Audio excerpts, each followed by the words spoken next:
The following program is rated U for universal audiences and is considered suitable for listeners of all ages. This is a presentation from Dream Realm Enterprises, where dreams are our reality. Speaking of which, you wouldn't have even survived that wreck if not for me. If I hadn't brought you into the operation, why, you would have died in that crash with all the others, Powell. And so, you should be thanking me. Thanking you? I cursed the day I met you. Well, give me one good reason I shouldn't go to those 3 inspectors and tell them everything. I know, I could end your illustrious criminal career right here and now. The great Captain Nate, war hero. Well, look at you now, from war hero to common criminal. How pathetic is that? I'd keep a civil tongue in my head if I were you, Powell. What are you going to do? Kill me? Is that what happened to poor Lango? Did you kill him? And what about Chief Travis Grant? He disappeared after the Canary accident under very mysterious circumstances. Did you have something to do with that as well? You always did talk too much, Powell. I never have liked you.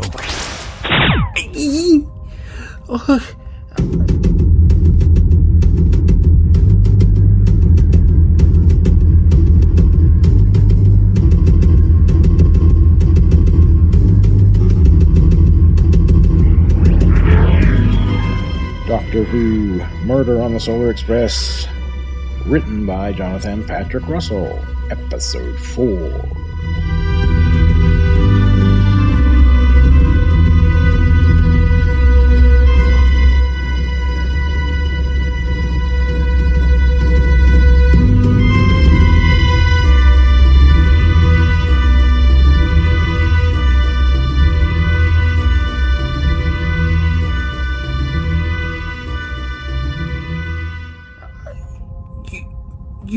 Shot me. You're right, Powell. As a matter of fact, I did kill Lango and Grant. And now I've killed you, if only to shut your pathetic loud mouth. Why, Captain? Why kill Lango and Grant? Why kill me? Lango got greedy. He threatened to go to the authorities if I didn't cut him in for more money. As for Grant, he got cold feet. He wanted to open his big mouth and spill the beans to Crystal Star. So I had to take steps to silence him, just like I had to take steps to silence you. Sorry, Powell. It's just business, you see? Business? You dirty, rotten smug. Sorry, crewman. I only did what I had to do. Now I have to kill the one person who means more to me than anyone else in this galaxy.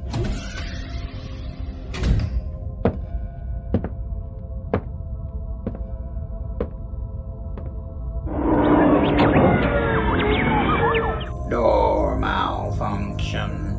Door malfunction.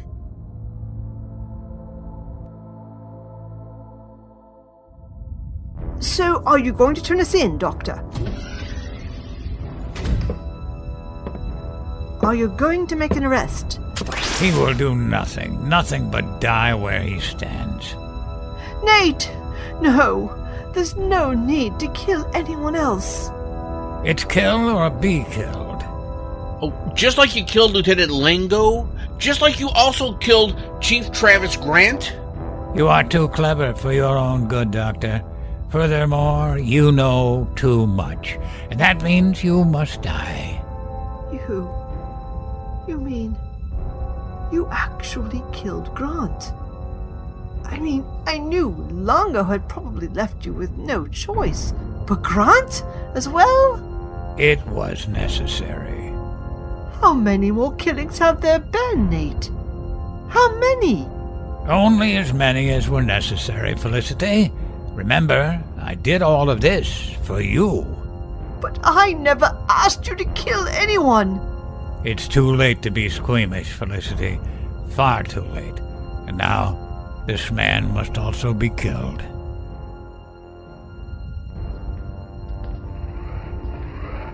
Door malfunction. Door malfunction. Why have we stopped? I just noticed that door is open. So what? It says captain's quarters. Maybe we should take a look. Nah, we should leave Captain Nate alone. That man has a temper. I wouldn't want to tangle with him. Jen is right. We should take a look inside. I have a feeling something isn't right here. Perhaps I should go in first, miss? Just for safety reasons? By all means, K2. We'll follow after you. I really think this is a bad idea. We're going in, whether you like it or not, Max. Fine. Have it your own way.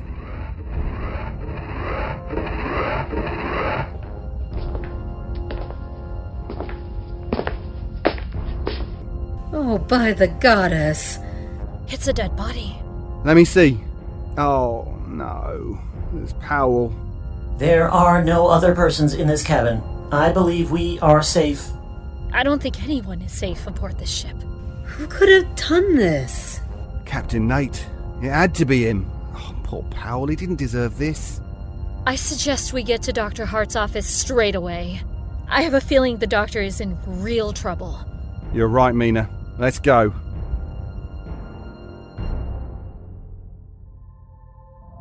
Think about what you're about to do, Captain Nate. Killing me will solve nothing, you know.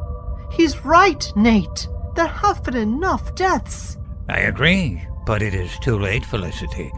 We are in far too deep, and I couldn't help but overhear part of your conversation. You have betrayed us all by telling this man everything. Now, I think maybe you must die also. Nate. You'd kill me.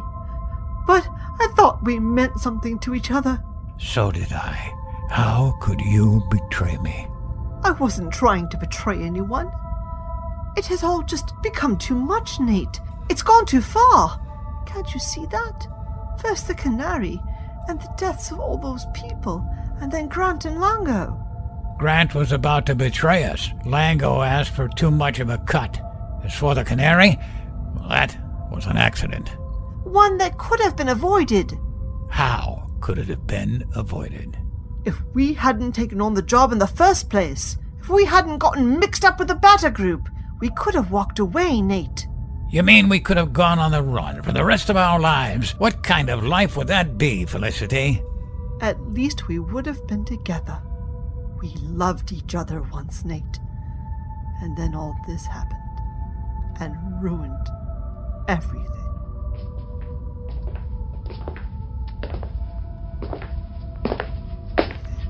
Shh! Wait, you guys, listen. May I remind you that all this was your idea. You wanted to go big. You wanted more. You wouldn't stop when I asked you to stop. This whole smuggling operation was your idea from the start. But I never intended for anyone to get hurt, let alone killed. This was just meant as a means to an end. Yes, a means to an end. And it would have ended with either of our deaths, or being sent to prison. Everything I've done to protect us both, Felicity. If it meant killing Grant, Lango, Powell, whoever, I did it for all of us. Powell? You've killed Powell, too? Oh, Nate, no. He, too, was about to turn us in. He was weak. They were all too weak for this operation, so they all had to die. Can't you see that? I did it all for you. So can't you see? You're the one who turned me into the monster I've become, Felicity. You! This isn't what I wanted. I wanted a better life, Nate. For both of us. I wanted to build a life together with you. This just seemed the easiest way. I had no idea things would turn out like this. Or come to this. To murder. If only we'd gotten out before the accident on the Canary. If only you hadn't killed Grant. Or Lango. Or poor Powell. If... You can talk in ifs all you want, Felicity. But we are where we are. Grant and Lango are dead. Powell is dead. All those people on the Canary are dead. There's no turning back, can't you see? They left me no choice. As you now leave me no choice, you and this doctor must now die too. No, Captain Nate, don't do it. Mina, Jen, stay back. No need for you two to be in danger here. Stay where you are, all of you. It's too late. Now I must kill you all. Calm down, Captain. No, Max. It is all far too late. Don't you see? It has simply all gone too far. Max, are you involved in this smuggling ring too? I'm assuming you're the doctor. Oh, Mina was right, you have changed. But yeah, okay, you got me. I'm involved in quite a big way. I thought you were better than that, Max. I have to say, I'm shocked and more than a little ashamed of you, lad. Sorry you feel that way, Doc, but what's done is done. But it can stop right here, right now. Give me the gun, Captain. This needs to end. Don't come one step closer, Max, or I will not hesitate to kill you. No, Nate! Please don't hurt anyone else. If you need to punish someone, punish me. Not these people. I am so sorry for everything. Nate, I did it for us. I truly do love you.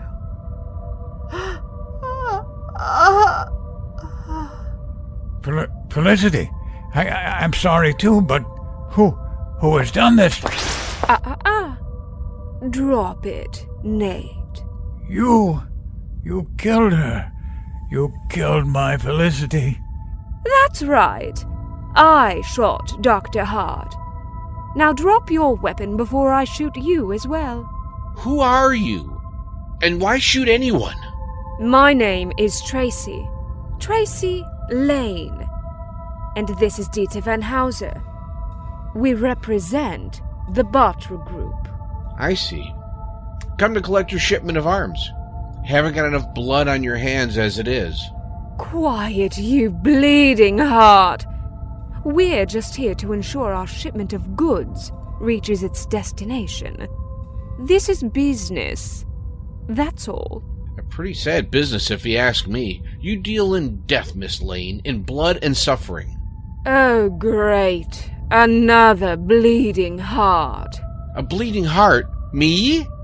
Just because I happen to care about good and decency. How pathetic. You've just killed a woman in cold blood, and you call me pathetic? Never mind about that now, Doctor. Why are you here, Miss Lane? It was felt, after the Canary incident, that we should oversee the delivery of our goods personally.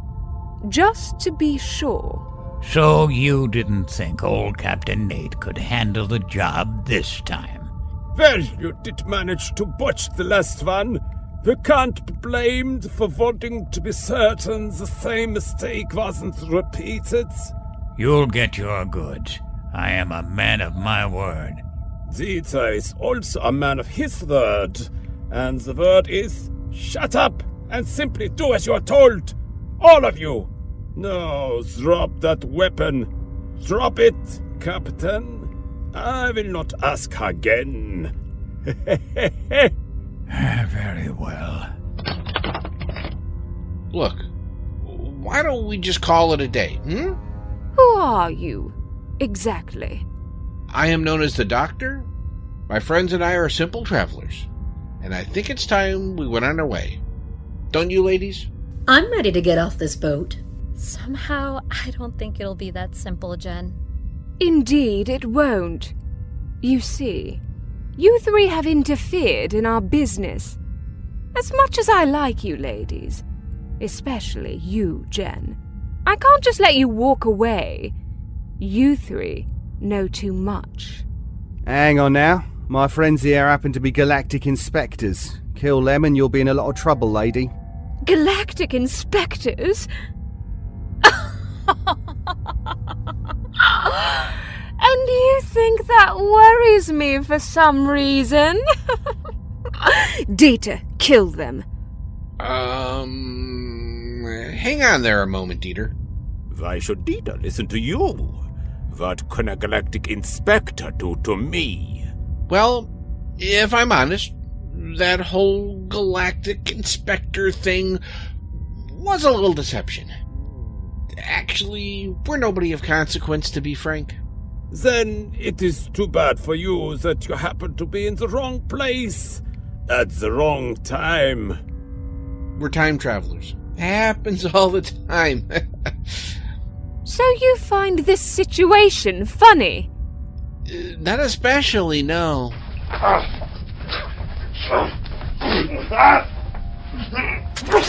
Right, nobody move. Foolish man! I said nobody move. You've killed Dieter! And you'll be next if you don't drop your weapon, Missy. That's Tracy. And it seems we are at an impasse. Impasse over. In fact, all of this is over. Ma'am, I'll only ask you one time to drop your weapon, or my men will not hesitate to open fire with deadly force. Oh, damn it. This little operation is at an end. May I ask who you are, sir? Agent Clark with the Galactic Bureau of Investigation. The GBI? Might have known. You took your time, Clark. We had to get all the info recorded that we could. After all, we wanted to be sure we had enough evidence to put these criminals away for a long, long time. Are you saying, Agent Clark, that this is a massive sting operation set up by you and your organization? Yes, sir. It sure was. We've been planning this for quite some time, and Max there was a key part of the plan. Max, you were working for the GBI this whole time? Are you really so surprised, Cat Lady? Of course I was. Did you think I was really a crook? I must admit, you had me going there for a minute, Max. Glad you turned out to be one of the good guys. Me too, Doc. Me 3. Well played, Max. Thanks, you lot. All in a day's work. Time to round them up, man. I can vouch for these 3. They're friends of mine. Oh? Didn't I hear something about impersonating galactic inspectors? A bluff. A lie. Besides, weren't you and your men lying this whole time, too, for the greater good? Well, it's true enough. But still, it doesn't explain your involvement. At least not to my satisfaction. Well, you can have a look at my credentials if you don't believe me. Thanks, I will. It says here you are the Prince of Mars and that these ladies are your royal bodyguard. So nice to see you again, Your Highness. Oh, it's nice to be seen again, Max, my boy. Oh, will that be all, Agent Clark? It's been a long day, so, works for me. See you on the flip side, Max. One last thing, Agent Clark. If I may ask a question. Sure, what's on your mind? Can you explain the strange behavior of the rest of the passengers we met in the lounge? I mean, were they part of your sting operation too? As a matter of fact, there were. You see, there were no actual passengers aboard this ship, apart from you and Tracy Lane and her henchman, Dieter Van Hauser. Then who were all those odd people in the lounge? No one, miss. They weren't real people at all. You see, they were hard-light holograms, which we projected simply to make it look like a normal cruise. It would have been odd to be on a luxury liner with no passengers. We had to sell the lie, you see, and we didn't want to endanger any real lives. How very noble of you, Agent Clark. What a splendid idea. Hologrammatic passengers. I like it. Well, blow me down. I would never have guessed. I mean, you could have let me in on that one, mate. We figured the fewer who knew the whole plan, the better. Apart from thinking everyone was a bit weird, it sure had me fooled. That was the idea, miss. Of course, Agent Clark. Of course. Now, if there are no further questions, I'll be heading back to home base. Lots of paperwork to be done now that all this is over. Keep it real, Maxie. Take care, Clarky boy. Seems like you've done all right for yourself, huh, Max? It ain't a bad life. Better than the way you left me for dead 5 years ago. Are you ever going to give that a rest, Max? Nah, I don't think I will. So, about that, Doc. You know, we really do need to get going. I just remembered I have a robot to repair. That's very true, Doctor. Hey, wait a minute. Oh, no time, Max, as always. Good luck being a hero. Come along, ladies. Okay, Doctor, in a minute. But before we go, can I see that psychic paper of yours? Sure, Jen. What do you need it for? I don't need it. And neither do you, Doctor. But Jen, you're burning my psychic paper. That could get us out of a lot of scrapes, you know. It could. But then again, we could always just use our wits. Yeah, good plan. I like it. Who needs a cheat code anyway? Ha! Come along, ladies. There are adventures to be had. So long, Max. Ha ha ha!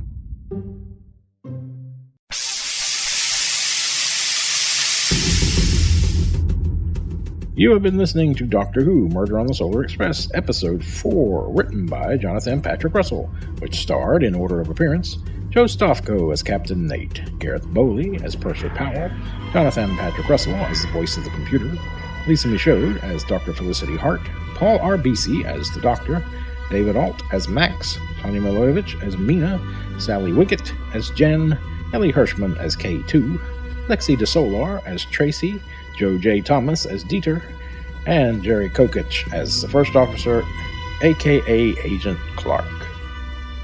The Doctor Who theme tune was remixed by Jonathan Patrick Russell based on the original Doctor Who theme as composed by the BBC Radiophonic Workshop.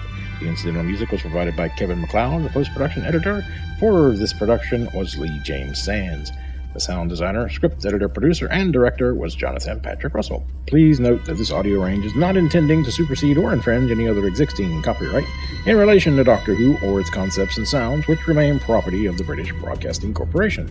Thank you for listening. We invite you to visit us on the web at dreamrealmsite.com. And if you'd like to email us with any of your comments or questions, you may do so at darkbuilding1@yahoo.com. The story, Murder on the Solar Express, was written by Jonathan Patrick Russell and brought to you by Dream Realm Enterprises, which is a not-for-profit organization. This is a labor of love. What we do for you, our fans. Thank you for your continued support. Join us next time for another exciting adventure titled The Fear Man and brought to you by Dream Realm Enterprises and found at dreamrealmsite.com and other sources. Please share and enjoy.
You have been listening to a fan production for Dream Realm Enterprises.